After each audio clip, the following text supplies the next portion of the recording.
All right, it's grocery night, so I'm going to try and clean out some of my vegetables that I have.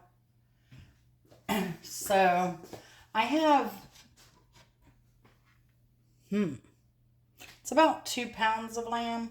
It's actually 1 3/4 pound. And I've got some olive oil here. I'm just going to put a little bit in there. Some stuff doesn't get too sticky. And then I'm going to find my tongs. Hope y'all are doing well today. Appreciate you stopping by, taking a gander at what I'm doing. Actually, I'm doing this because I need to cook it.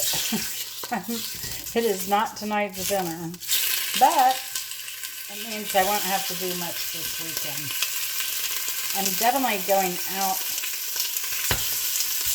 for one meal this weekend, maybe 2. We'll see. But whether or not I film, I probably won't film one. I'm going out with my mother-in-law, so I haven't seen her in a while. We'll just enjoy that time together. Turn this down a little bit. So I have my heat on about medium. And the vegetables I have here, while that's browning,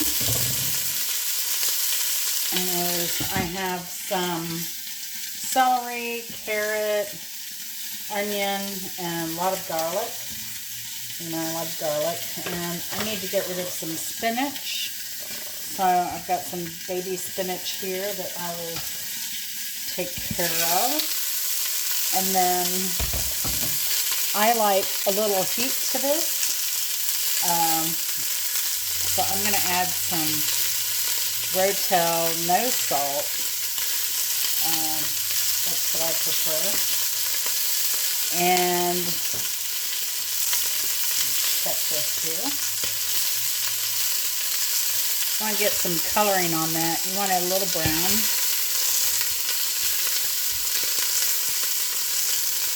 That'll help flavor everything nicely.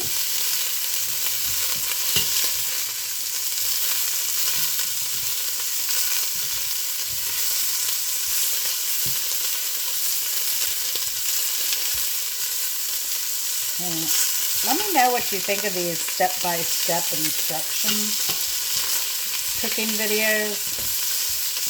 I thought of it, because my nephew, hopefully we can get him to cooking more at home. But I thought, well, he said he might have to start watching some of my cooking videos. So this is for him. I don't know that he would ever eat this, though. It's a lamb tagine. You can make this with chicken, though. So I'm using lamb. Don't be put off by that. You can use chicken, beef, stew meat, whatever meat you want in here. Now, we do have a good variety of vegetables. Herbs, spices. Turmeric is one of our spices. We'll add some ground ginger. You can use fresh if you have it. Same with the turmeric. Coriander. Some chili powder.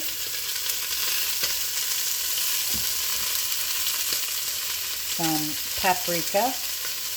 And if you just have, say, a Kashmiri chili powder, you can use that. If you have just smoked paprika, you can use that. Cumin. Now, if there are any of these spices you don't like, don't put them in. You can also put cardamom in this if you like. And I'm going to put a little bit of cinnamon in it. I like that. Now, I'm kind of just cooking this to cook it, so it doesn't go bad. And then the beauty of this dish is you can kind of add anything. I like to add butternut squash to it. I'll cube that up, and then what I like to do is put it in early as the meat is cooking and tenderizing. Then I put some in like 20 minutes before it's done. And that way you end up with some pureed squash that kind of thickens the base. And then you have the chunky squash. You can put zucchini in this. Yellow squash is really good. Red onion. Just turnips. I've put turnips in here. Any kind of greens. I mean, it's just whatever you like. I wouldn't put beets in here so much. Now what I'm going to do is I'm probably going to add to this, because there's very little meat, and I want more than one meal out of this. What I'm probably going to do is add a can of chickpeas to this, and some raisins. I like hot and sweet. And again, any of those you don't like, leave them out. Don't have to put them in there. So, and then really what I'm doing with just these vegetables, you can see it's not a whole lot. So what I'm doing basically is I'm flavoring the broth, and the meat is going to cook in that. So I want some flavor there. I can always add, you know, some butternut squash later. I do have one out of the garden I should probably use. I want to see what it tastes like, so curious. But these are just flavorings for now. So we'll put the onion in first.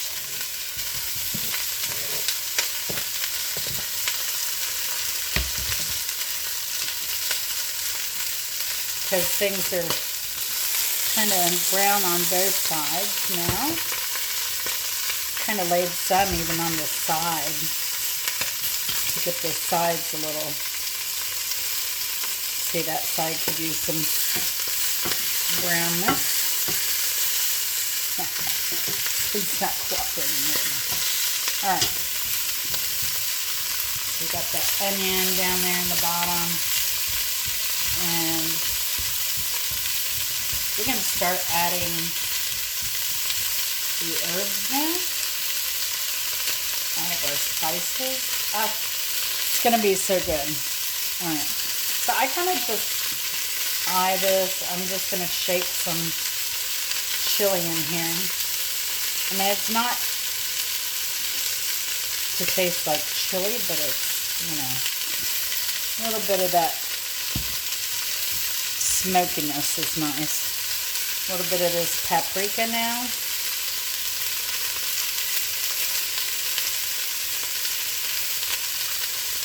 Obviously, I use in bulk. It's about a teaspoon there.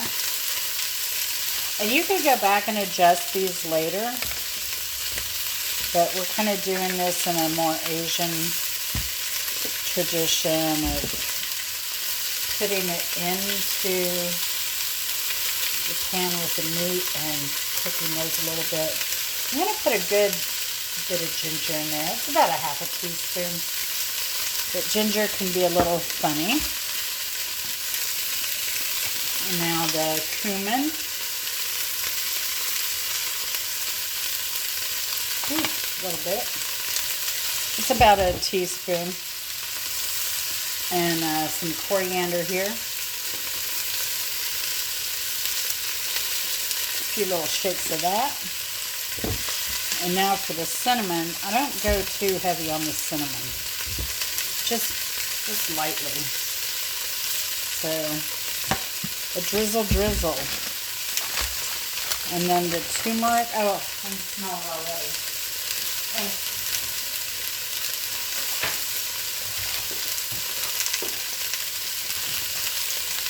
Let's see, my turmeric here.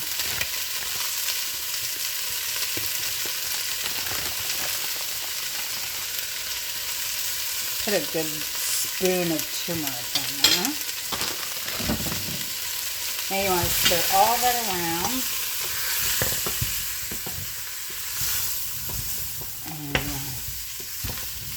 Everything's so happy here.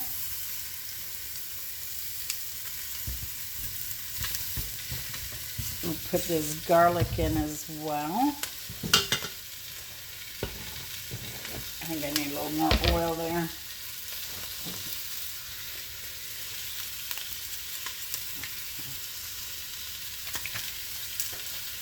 Just a little.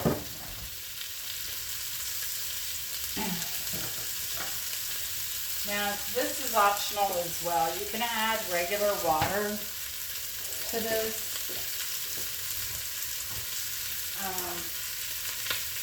Or you can add a little bit of broth. And you use whatever broth you want to use. But for me, instead of salt,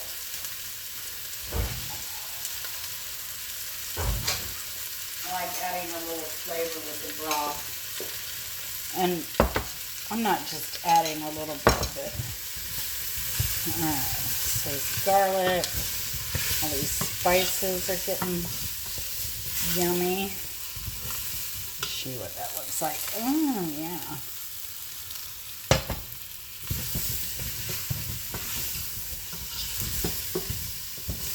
Oh, if you could smell this. Delicious. Now we're going to put our tomatoes in.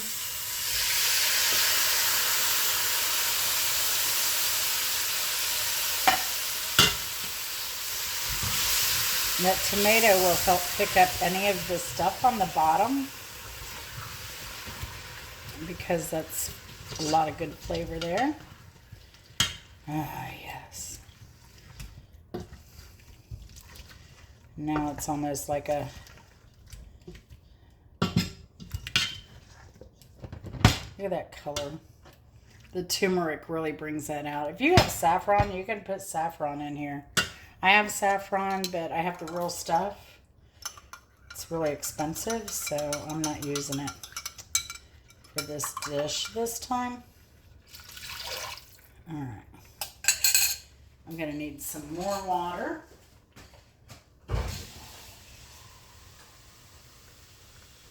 You want to at least cover your meat.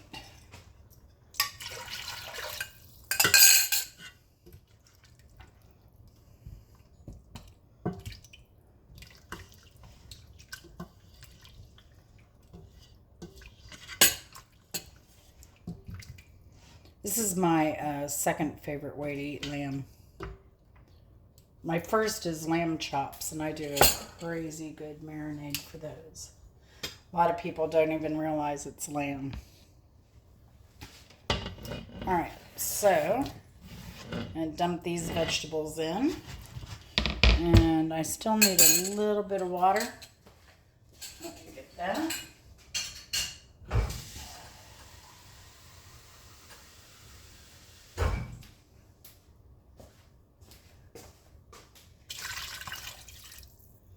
Now, I didn't order any squash this week, but since I do have, like I said, I have the butternut, I have some eggplant I might be able to put in this. My eggplant's really starting to come in now. It's really exciting. I hope we get rain later today. All right, so, we're just going to let this sit and cook until that lamb gets tender. It's probably going to be, I don't know, I'll check it in, say, 45 minutes. I'm going to keep it on medium and put a lid on it.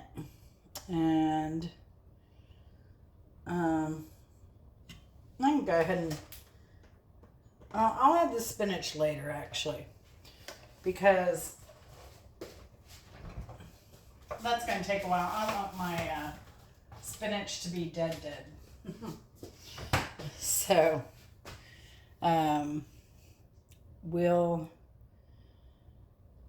I don't know about coming back because I'm not cooking this. I'm not eating this tonight. We're going to just simmer it, like I said. And once it gets simmer and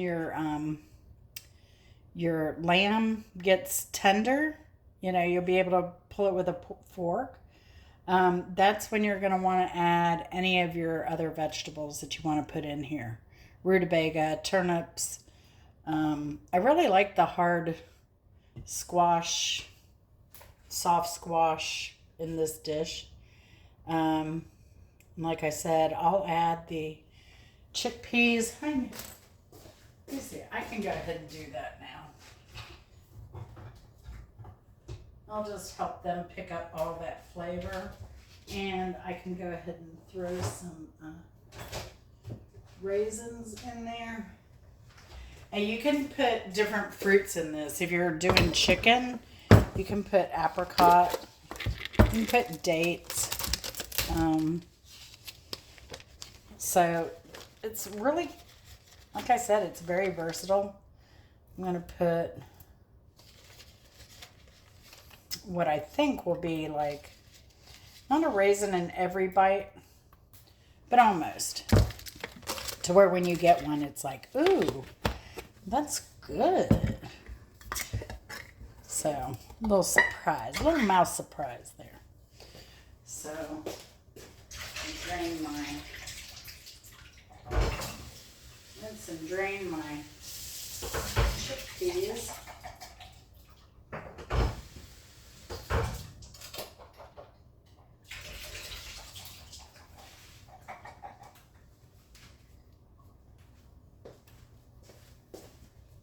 Chickpeas, garbanzo beans. That's what you want. All right. And then the raisins, I just use some cheap raisins. So, that is it. I'm glad I don't have to worry about cooking this weekend. I'm so glad. So, I also have a chicken I need to cook. And I'll probably just cook that pretty plain and pull the meat and freeze it. That way I can use it for different things. I can do wraps. I can do another tagine. I can do tostadas. A little more flexibility. So there you have it. And like I said, this is going to be a lot. Here we go. That's what it looks like. And I can't wait for this to be done. I want to taste it now, but I won't. Later we'll come back and we'll do some tasting. And like I said, if we need to adjust the spices, we can do it then. And if you want to add powdered stuff and dried stuff, you know, as far as the onions and garlic and stuff like that, feel free to do that. But this is a basic Moroccan flavor profile that will make your mouth very happy and your senses. It's just really delicious. So, can you tell that I'm ready for fall? I'm starting to do these hearty dishes. I really miss them. I miss soups. I miss stews and that type of thing. They're very economical, which is, you know, my favorite thing because I am cheap. I'm cheap. So, y'all take care. I hope you're doing well. If you have any questions about what you could put in this or what you could do differently, just leave me a comment and I will answer you. Y'all take care. We'll see you later. I hope you enjoy this recipe. Bye.